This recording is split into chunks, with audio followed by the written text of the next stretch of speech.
Cuando el Creador del universo miró hacia la tierra para encontrar a un guardián para su único hijo, no miró hacia los tronos dorados de Roma, ni hacia los altares sagrados de Jerusalén. Miró hacia un montón de aserrín en una aldea diminuta olvidada. ¿Alguna vez te has preguntado por qué Dios arriesgaría la salvación de toda la humanidad sobre los hombros de un hombre que no poseía nada más que una sierra oxidada y un corazón silencioso? ¿Por qué el cielo le confiaría al Rey de Reyes la luz del mundo a un simple carpintero con tierra bajo las uñas? La historia recuerda a José como un santo silencioso, pero ¿alguna vez te has preguntado por la tormenta que rugía dentro de su alma? Mucho antes de que los ángeles cantaran, solo había un hombre, un trozo de madera y una decisión imposible. José no se sentía como un héroe. Se sentía traicionado por el Dios al que servía. En ese taller frío aferró un pedazo de roble áspero hasta que las astillas le sacaron sangre, un recordatorio físico punzante de la confesión de María. Ella era su prometida, la mujer cuya pureza él habría muerto por proteger. Y aún así estaba de pie frente a él con un vientre creciendo y una historia que desafiaba toda razón. Habló de ángeles y sombras santas, pero José solo veía la fría realidad de un voto roto. A los ojos de Nazaret, ella era una adúltera que debía ser apedreada en las puertas de la ciudad. Y él era el tonto humillado que no había sabido guardarla. Se estaba ahogando bajo una sombra proyectada por el Todopoderoso, desgarrado entre una ley que exigía su sangre y un amor que le rompía el corazón. No había un mapa para este plan divino, solo un silencio aterrador ensordecedor desde los cielos. ¿Por qué Dios eligió un camino que requería la destrucción de la reputación de un hombre? Cuando el sol murió detrás de las colinas de Galilea, José comprendió que su sí a Dios significaba un no a su seguridad, a su honor y a su vida. Estaba de pie al borde de un abismo. La pregunta que resuena a través del tiempo es esta: ¿entrarías en esa clase de oscuridad si no estuvieras seguro de que la luz algún día regresaría? La noche en Nazaret no era un tiempo para dormir, era un campo de batalla. José se sentó en las sombras sofocantes de su taller rodeado de madera sin terminar, que ahora se sentía como un cementerio de sus sueños. Era un hombre justo, un hijo de David construido sobre la roca firme de la ley. Pero esa roca acababa de hacerse pedazos. María, la mujer a la que amaba con un corazón puro, llevaba un hijo que no era suyo. En una aldea pequeña como Nazaret, esto no era solo un escándalo, era una sentencia de muerte. La ley exigía que fuera expulsada. Los vecinos exigían que fuera apedreada. José estaba atrapado entre la justicia de su fe y la misericordia de su corazón. Apretó un mazo pesado de madera, los nudillos blancos. Como carpintero sabía cómo arreglar cosas rotas.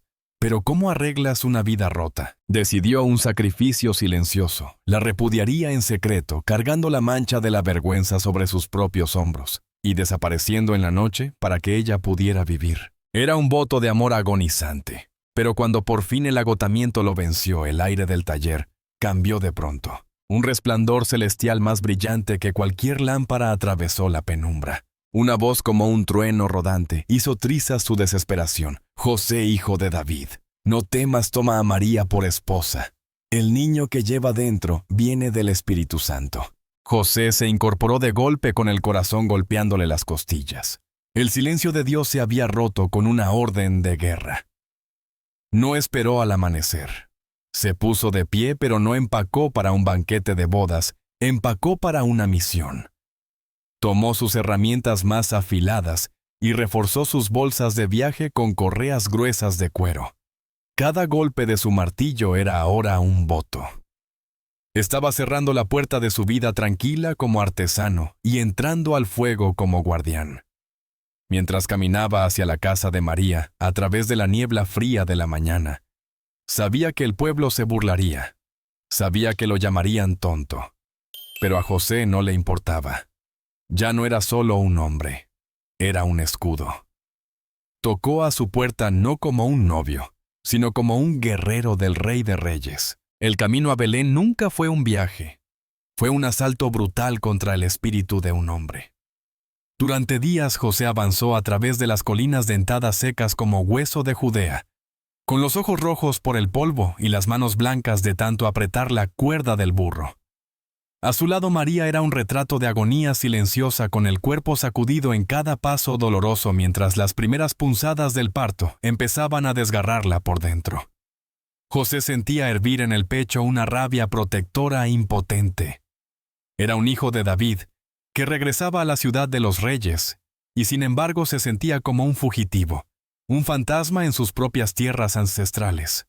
El censo romano era un nudo corredizo, que se apretaba arrastrándolos hacia un destino que se sentía más como una tumba que como un hogar. Cuando el sol se desangró detrás del horizonte, apareció Belén no como un refugio, sino como una fortaleza de rechazo. La ciudad era una tormenta caótica de ruido, codicia e indiferencia fría. José iba de puerta en puerta, y su golpe rítmico sonaba como un latido desesperado contra la madera inflexible. «Mi esposa, el niño está por nacer», suplicaba con la voz áspera por el viento del desierto.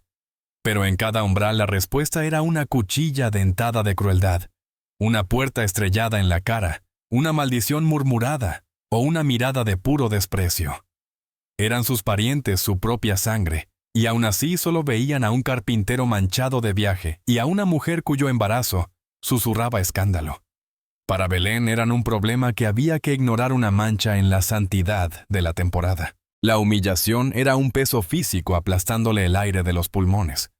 José podía oír las risitas de los viajeros en las posadas abarrotadas, la risa burlona que lo seguía por las calles heladas, después de cada rechazo.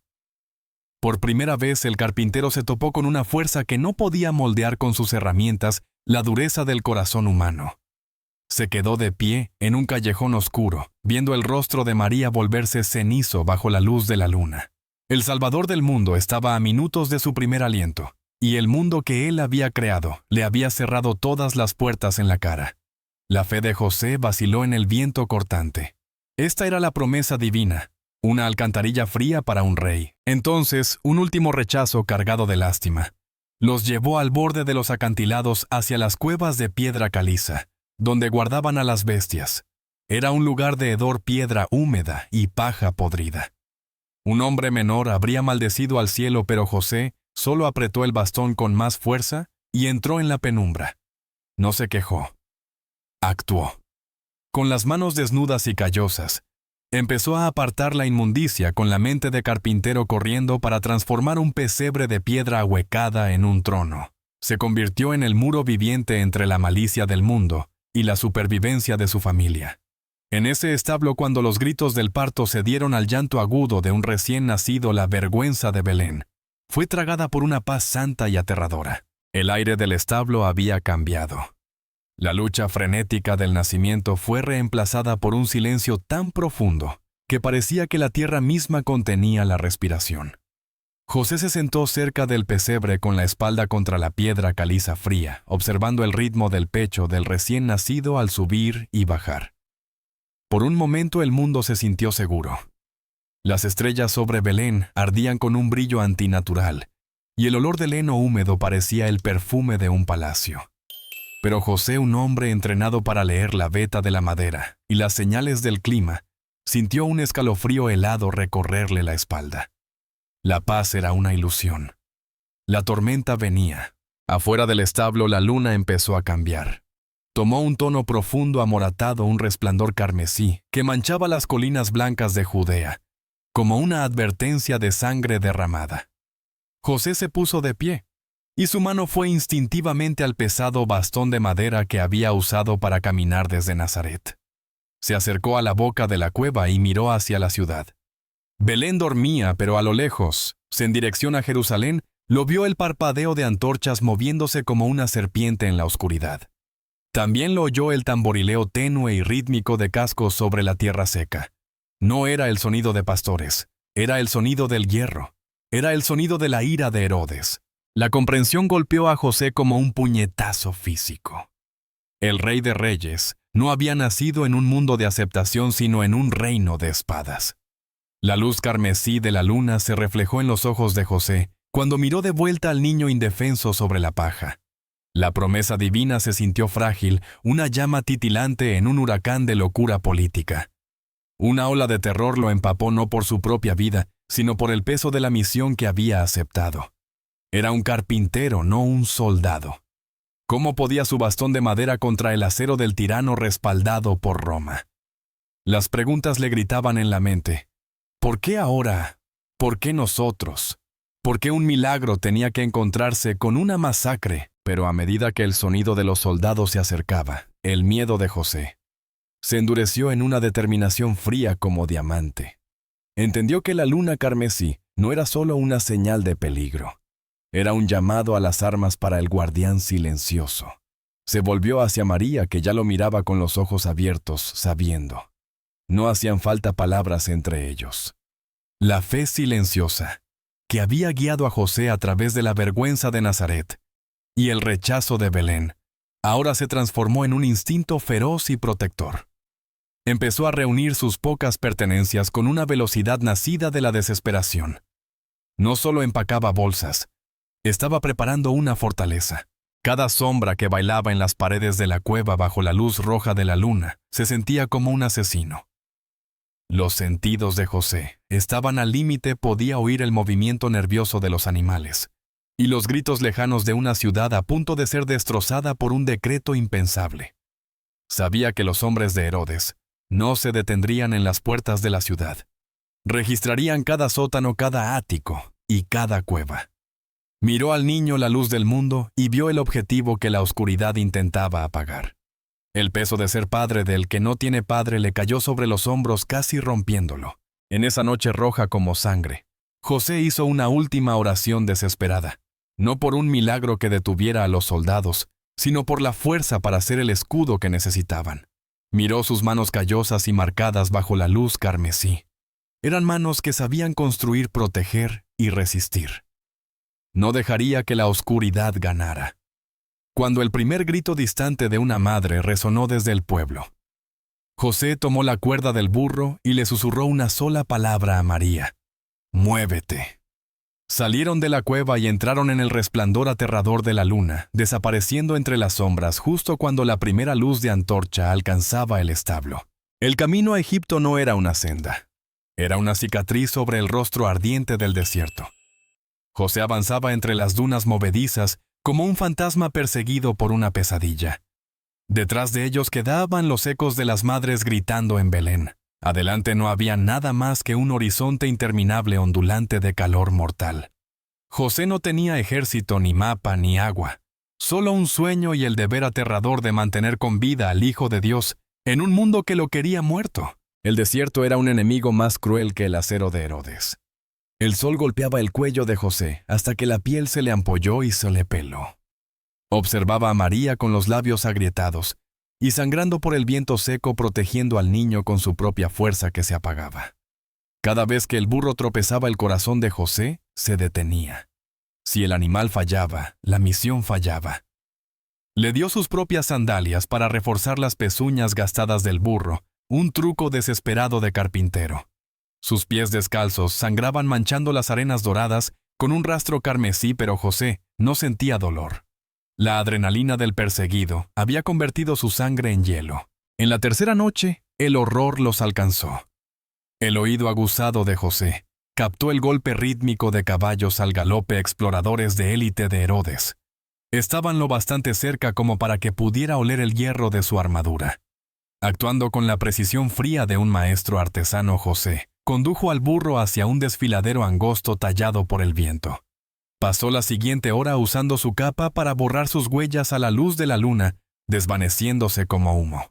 Mientras los soldados retumbaban más allá de la boca del desfiladero, con sus antorchas arrojando sombras temblorosas sobre las rocas, José se quedó en la oscuridad, una mano apretando el hocico del burro, la otra aferrada a una piedra afilada.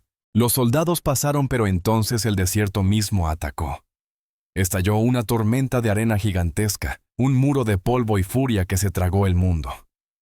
José no veía nada más que un vacío gris giratorio. Se ató al burro y ató a María a su cintura, formando una cadena humana de supervivencia. Cada aliento se sentía como inhalar vidrio roto. La tentación de tirarse al suelo y dejar que la arena los enterrara era abrumadora. Pero entonces, a través de las capas de tela, sintió una manita cálida rozarle el pecho. El niño. Esa vida diminuta fue el ancla de su alma. Hundió los talones en la arena y empujó hacia adelante a través del vendaval cegador hasta coronar la última duna. Cuando el viento murió apareció un mundo nuevo. El delta verde y frondoso del Nilo brillaba a lo lejos la tierra de Egipto. Habían cruzado la frontera de la muerte. José cayó de rodillas con el rostro cubierto de polvo y sangre seca. Miró a María y al niño a salvo, vivos respirando. Había dejado atrás a un tirano y había resistido el infierno del desierto. Pero al ver los ídolos extranjeros alzándose en el horizonte, comprendió que la prueba no había terminado. Ahora eran refugiados. Levantó su bastón de madera con los ojos duros como pedernal.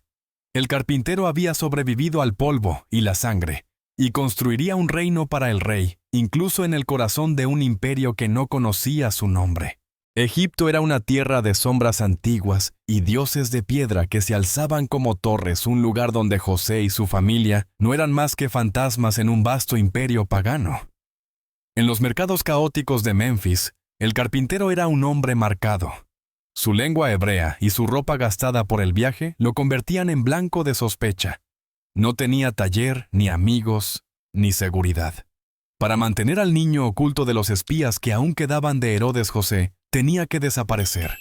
Tenía que desvanecerse en el trabajo brutal de sus manos. Construyó un taller improvisado bajo la sombra literal de un enorme templo dedicado a Osiris. Cada día José trabajaba hasta que los músculos le gritaban, y la columna parecía a punto de partirse. La ironía era asfixiante. Ahí estaba el guardián del Creador pasando sus días reparando carros de guerra, de nobles egipcios, y tallando sillas para funcionarios que se inclinaban ante ídolos de piedra. José trabajaba con una intensidad fría desesperada. Cada golpe de martillo era una oración silenciosa.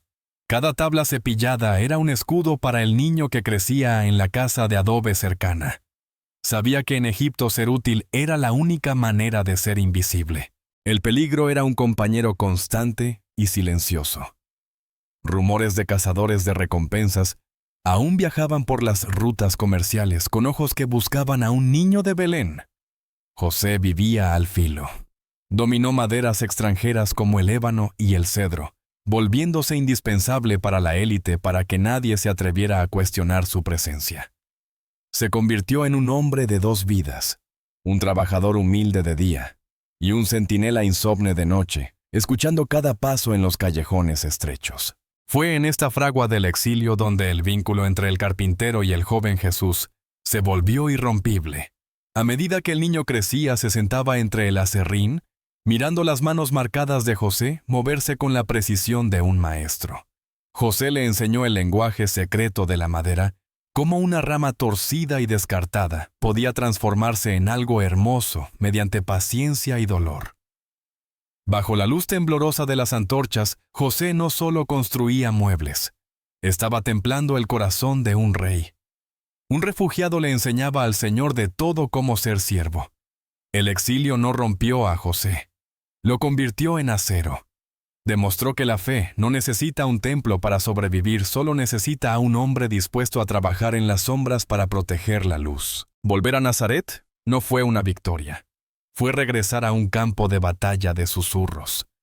José era un anciano ahora con la piel como cuero curtido y el cabello blanco como la piedra caliza de las colinas.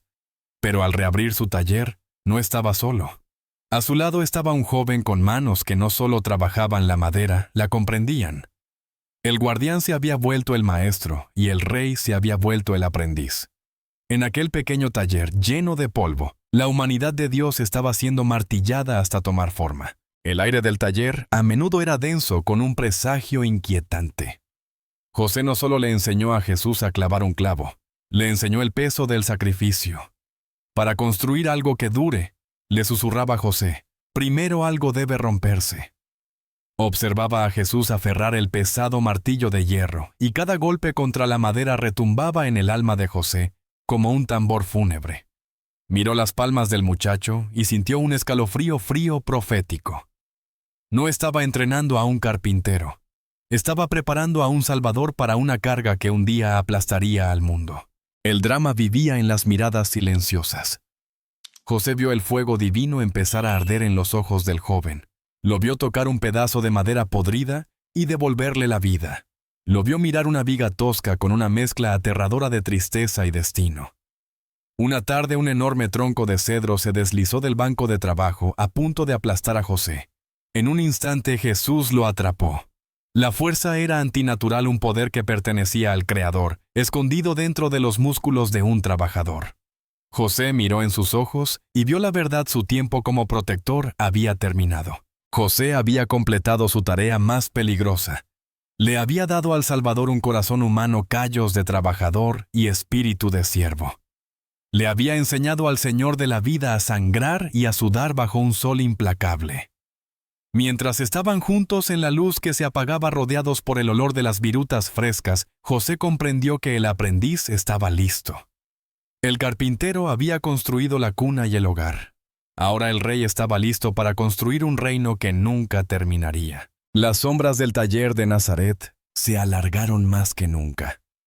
José yacía en una cama de lino sencillo, con la respiración superficial, las manos grandes y marcadas, por fin inmóviles. Las herramientas colgaban en la pared: la sierra, el martillo, el cepillo. Cada una, un testigo silencioso de una vida al servicio de un misterio. No moría como un rey aunque llevaba la sangre de David. Moría como había vivido un guardián silencioso que había terminado su turno. A su lado estaba Jesús. El aprendiz ya era un hombre, y su presencia llenaba la habitación pequeña con una paz que sobrepasa todo entendimiento. José miró esas manos, las manos que él había enseñado a tallar madera, y vio el futuro con claridad. Sabía que pronto esas manos ya no sostendrían un martillo de carpintero, sino el peso de cada alma humana. El drama de la vida de José llegó a su punto más alto en este intercambio final y silencioso. Extendió la mano y apretó la mano de Jesús con la voz convertida en un susurro frágil. He cuidado la luz. He guardado la promesa. Ahora el mundo te pertenece a ti. No había ángeles cantando en la habitación, ni luz de estrellas atravesando el techo. Solo existía el amor profundo entre un padre que lo había sacrificado todo y un hijo que estaba a punto de dar aún más. José cerró los ojos, y su mente volvió a la luna roja de Belén, a las arenas ardientes de Egipto, y a la primera vez que sostuvo al bebé en el establo. Había sido un escudo contra tiranos, un proveedor en el desierto y un maestro en la fragua. Había vivido en la sombra para que la luz brillara. Cuando su corazón dio su último latido, José no sintió miedo, solo la satisfacción profunda e inconmovible de un artesano que había terminado su obra maestra. José se deslizó hacia la eternidad, convirtiéndose en la primera persona en la historia en morir en los brazos de Dios. No dejó palacios, ni oro, ni palabras escritas. Dejó algo mucho más poderoso, un rey que sabía cómo ser hombre. Cuando Jesús se levantó y salió del taller por última vez, llevaba el legado de José en cada paso. El carpintero silencioso había completado su misión. Había construido un hogar para el Salvador, y ahora el Salvador estaba listo para construir un hogar para toda la humanidad. La guardia terminó, pero la historia apenas comenzaba.